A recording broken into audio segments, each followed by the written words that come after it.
Male Karen demands a free taco, gets rejected by my manager instead. I work at a taco shop, not Taco Bell, known for its little hash brown circles instead of fries. But another thing we're known for is Taco Tuesday. Yesterday was that lovely day. My boss loves to schedule me for all the rushes. The first time we met, he decided he loved me taking orders and I would not do anything else. We're currently working with the skeleton crew, but we function astonishingly well. The boss owns a few different locations, and he'll often come in and talk to us about how there's one specific person on drive-thru just for making drinks. I'm normally the only one on the drive-thru, taking orders and dealing with everything at the window, plus anything else I'm tasked with taking care of that day. Like I said, skeleton crew, we're often picking up each other's slack. Anyways, for lunch rush, I spent 2 hours doing nothing but taking orders. So I knew when I came back for dinner, it would only get worse if I only knew. It was a boring Taco Tuesday, busy as any other, but just as many frustrating customers. Until we had the local high school drop in. Now normally one of two people make the schedule,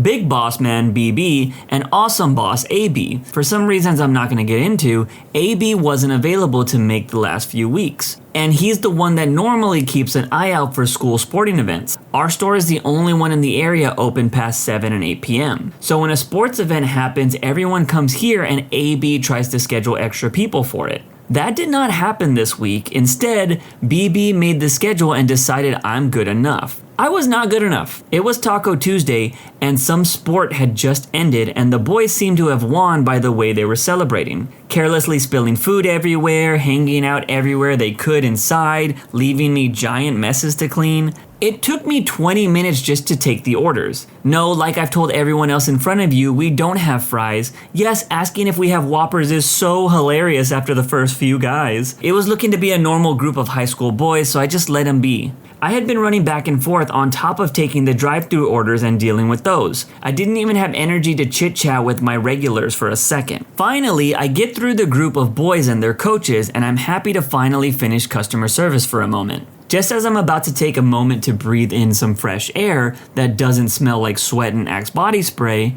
in walks someone who I'm going to refer to as annoying customer. Now sure, I've had Karens and such come in before. I know how to keep my cool and handle those people. This man would show me I still have a long way to go. Hi, welcome to Taco Place. What can I get started for you? Is it Taco Tuesday? Yes it is, but we recently upped our prices a few extra pennies. That's fine. I want 3. No cheese, extra everything else. Okay, that'll be, I don't know, it was like $6. But it's Taco Tuesday. Yes sir, but the extra stuff costs a little extra and then there's the $1 for tax. No. I don't want anything extra, just no cheese, but extra lettuce and beef. Okay, that's still the price. No.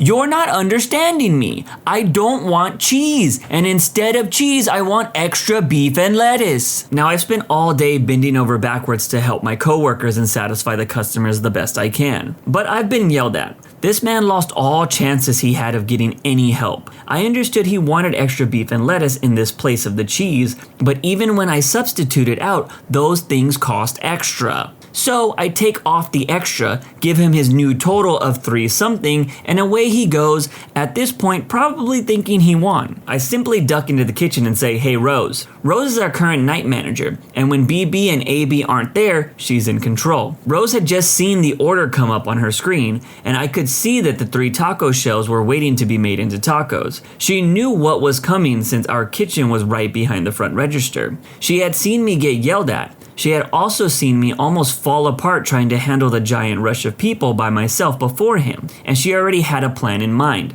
I told her, give him as little of everything you can without getting in trouble. She nods and I watch the tiniest scoop of beef set into these tacos and only 7 shreds of lettuce set on top. Honestly, I don't like handing out these types of tacos because I'm like, the customer paid for a taco, we should give them a taco. But not with this man. I felt he was lucky with how much he was getting. I give him the 3 tacos. I'm expecting him to return to our counter with the complaint in a minute, tops. But I'm surprised as I watch him happily enjoy said tacos. Maybe the plan wasn't as satisfying as I hoped. He throws away his trash and I keep him in the corner of my eye as I do some minor restocking. Then he's back at the counter. Either he's going to complain or he's going to order more food. Either way, I see my opportunity fall into my lap. Hi, is everything okay? Yes, I ordered extra stuff on my tacos and I didn't get the extra. Oh, I'm sorry about that, sir. We can remake those tacos for you if you got your receipt. I threw it away. That's a shame, but we really can't do anything without the receipt. The boss gets mad if we give out free food for no reason. He was obviously not happy that he has to go digging through the trash for said receipt. He returns and places it in front of me. I knowingly look over the receipt knowing what I'm going to see, but I still wanted to waste a few minutes of this guy's day. I'm sorry, sir, but according to your receipt, you didn't ask for any extra. Yes, I did! I asked 3 times! And you yelled at me for how expensive that made your order, so we didn't charge you for them. Because they weren't on the order, the kitchen didn't put them on there. You seem satisfied with that. Then I want a free taco since you messed up my order. At this point, Rose stuck her head out of the kitchen and promptly told him, I'm not making you a free taco. You've yelled at my staff for simply doing their job, and you got what you actually paid for, so I'm gonna have to ask you to leave if you keep causing trouble. He made some stink about calling the boss, but we didn't hear anything that night, and I haven't gone in for my next shift. But I doubt anything will actually happen. I've never worked in the fast food industry because I've never wanted to see what happens behind the scenes, and I also believe that people are the worst when it comes to their food. I worked in retail for a while, and those customers were pretty bad. So hearing about this OP's experience just reminds me of those bad days I had while working retail. At least this guy has a manager that stuck up for him. I can't say I ever really experienced that during my days of working a normal job. I'm a 35-year-old male who's a psychopath, and I manage it well. Before you judge, in which I'm guessing it'll happen, Google psychopath, because people often confuse psychopath and sociopath. They are not the same. I've never told anyone this, not family, not friends. Backstory, I didn't grow up conventional. Like, I grew up really unconventional. Though nobody has a normal life, mine was different. When I tell people and they meet my family, their eyes widen, and I can see in their expression that they don't know how to feel. Generally, most people accept it. Those that don't, well, grew up normal. I was a pretty chill and calm kid. I didn't grow up in violence, but it was pretty normalized within my family, in the sense that I was taught not to take stuff from nobody. I took that pretty literally as a kid. If you have to fight, you do what you have to do to win. If that meant taking something to their leg, well, you gotta do it. But I was told never to be a bully or start fights. I was bullied for years all throughout middle and some of high school. I learned a lot from it. I was also taught that the world is a cruel place. It's not all sunshine and rainbows. I was very perspective and acknowledged this reality. I noticed I was different when I was around 7 years old. I didn't really like to talk a lot. I didn't really realize this until I was older. I didn't have a tolerance for others. Like, family would talk to me and I remember thinking to myself that they should shut up. I don't care. Aunts, uncles, cousins, etc. They would call me shy because I didn't talk. I just didn't have the patience for them. I would just play along, nod, fake laugh, so on. I didn't feel for friends, really. Even within my family, I was odd. I didn't even recall how I made friends. It didn't make sense to me. But I oddly fit in with the popular crowd. It didn't help that I was an attractive kid. I really hated all the attention. It would drive me insane. I would just conform because I saw that's what other kids wanted. So I would copy my friends to fit in the best I could. Honestly, I didn't care for them or anyone. It was hard for me to care about my family and friends as the years went on, to the point that I just didn't care if they kept in contact. Generally speaking, they all contact me, otherwise I wouldn't bother. I noticed I could use my lack of emotion to my advantage. I picked up on this in the 8th or 9th grade. I would manipulate others for my gain. I was really good at it. They still have no idea the things that I would do for my benefit. Yet I could easily hide I was lying to them. I would recreate emotions through many hours of practice. I would watch others, whether it was anger, crying, happiness, sadness, etc. I would just mimic their behavior. I would keep my bad thoughts in my head because I acknowledged that there was consequences. I would have these thoughts and I would never act them out. I was also fearless when I got bullied. Even though I knew I would get my butt kicked, I didn't flinch. My friends mistook this for having heart. I was already plotting my revenge on the bullies. I would do it in ways that it would ruin these kids' lives. Putting stuff in their desks and lockers, weapons in their backpacks, and setting them up. I would then tell some random kid what I saw, and like clockwork, police would show up to the school. When I hit maybe my sophomore or junior year, I really noticed I had no regard for others. I would care less about people and their feelings. I was so intrigued I joined the psychology class because I wanted to see if I could figure out what was wrong with me. I learned so much about the human brain. I had textbooks full of knowledge that I could use. I would emulate different behaviors. It was amazing to me. I read the books like they were the gospel. I easily got an A+ in psychology. I was more advanced than the other kids in class, and they even gave me college credits, which eventually led me going to a college visit. They asked me if I wanted to take a personality exam. This was the one time I was actually completely honest. I answered all the questions the examiner gave me as honest as I could. When they looked at everything and pulled it all together, they asked me to speak with them. They told me that I needed to take it again. To me, I was a bit thrown off. So they gave me a similar exam and I answered truthfully. Again, they pulled me aside and asked me to speak with the professor about my results. He said that he had some concerns as I was showing signs of psychopathia. He said it wasn't something easily faked, that he has seen very few actually in all his years like myself. He said it wasn't 100% definitive, but that he is certain that I was one. I looked at him, not in confusion, but like, wow, that's what's wrong with me? He went on to basically interview me, asking me tons of questions. I was relieved to be able to be so honest. He said that you manage it very well and that I'm able to fit in, blah blah.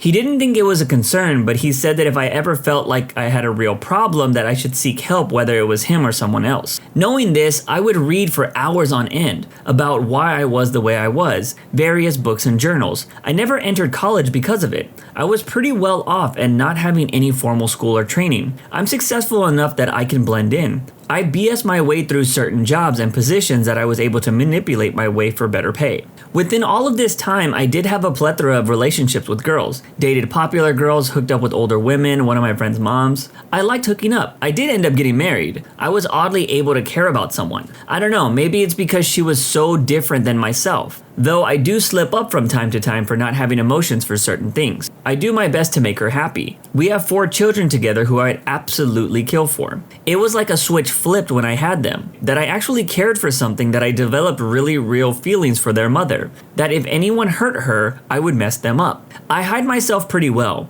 People just think that I'm a quiet guy who keeps to himself. It has its pros and cons. I have to remind myself to tell my wife nice things, give her compliments, act in manners I see as pointless, but I do care and love her. I have no preference for politics. I never voted nor care to. I don't care if you are left or right. I don't care about most things people put stock into. I don't really care if you're pro-life or not. I don't care if you're BLM or pro-cop. It's all just nuance to me, honestly. Everyone is. I don't care about war. I don't care if they kill each other. Not my problem. It's been quite the life just blending in. This was one of the more interesting confessions that I've ever read because I 100% believe this OP. I mean, just look at shows like Dexter. He was pretty similar to what this OP described here. I'm curious if I were around this OP, what type of vibe I would get. I've gotten weird vibes from people in my life, and some of them actually turned out to be killers. It's pretty wild. You want a man to help? No problem. One will clock in soon. This happened 16 years ago. When I was about 20, I was a department manager in a big box hardware store. People said I acted 25, but I didn't even look 18. As a young female, I saw my fair amount of gender discrimination. But the worst always came from women.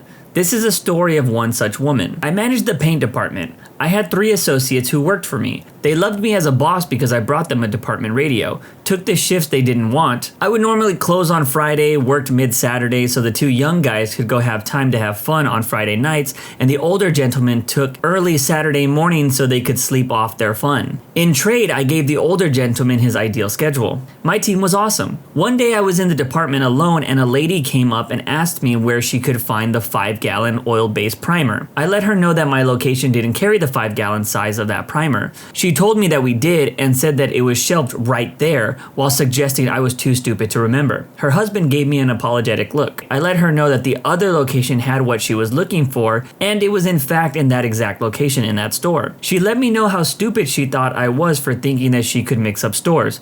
Then she began yelling and loudly insisting that I got a man out there to help her because she wanted someone competent and not some stupid little girl. Her husband actually tried to step in at that point, but I just smiled and let her know that a male paint associate would be clocking in any minute, and that I would be happy to direct him to her as soon as he was on the clock. I smiled and waited for Joe to clock in. Joe was great and I knew that he could handle this or I wouldn't have put him in this situation. But Joe was also new. He was learning things super quick, but he still relied on the rest of us for help. When I saw Joe walking up, I quickly said that there was a customer who needed help. I let Joe know that she was upset and asked him to do his best to answer her questions. Joe walked up to the lady and she said, "Finally, a man." She asked her question, explained where the product should be, and waited. Joe calmly let her know that he had never seen us carry a 5-gallon oil-based primer, but he said that he could check with the paint department manager. She was happy and loudly said that she was happy to be getting some real help. Joe walked up to me and started asking me about the 5-gallon oil-based primers. The lady quickly walked up and asked him what he was doing. mean? He turned and said, "This is my manager. She runs this department." The husband laughed out loud, the woman stormed off, and I bought Joe lunch. Now, this is a great boss. I won't lie, some of my best bosses have been women, to be honest. Usually with my male bosses, if you guys weren't best bros, they usually had an issue with you because there was some ego involved. I love that she helped out her team and cared about their lives outside and even brought them lunch when they did something well. She's a winner in my book, and I love that Karen's husband laughed at her. That's it for today's video. If you want to make sure you don't miss out on any content, hit that subscribe button and make sure you hit that bell to turn on notifications. If you want to finish listening to all those stories, use the playlist at the top of the description. And if you're someone who live streams and needs copyright-free music, check out the Cream of the Crop music by searching Cream of the Stream on Spotify or whatever music platform you choose. Remember, it's free.